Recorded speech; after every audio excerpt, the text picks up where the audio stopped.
Hello guys everyone, তোমরা সবাই কেমন আছো? আশা করছি ভালো আছো। আমিও ভালো আছি।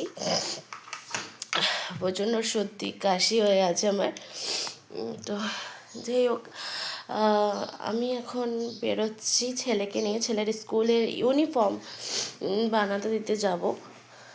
এবার নিউ অ্যাডমিশান আমার ছেলের। চলো, তো কোথায় যাচ্ছি ইউনিফর্ম বানাতে, সেখান থেকে স্কুল থেকে অ্যাড্রেস দিয়ে দিয়েছে, আমি সেখানে নিয়ে যাচ্ছি। তো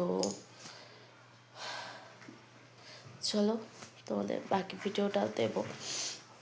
চলো পাপা। হয়ে গেছে 2 বছর পড়তে পারবো তো? এমনি তো পড়তে পারবে, ওটা তো যেটা আছে ওটা তো আপনাকে বেশি বড় দিয়ে দেবো, তো না ওটা তো বেশি বড় ওটাই বলছে বেশি বড়। যাতে এই বছরটা পরের বছরটা যায়। পরের বছর তো দেখো বলতে পারবো না, লেকিন কেন বললাম বলেন তো?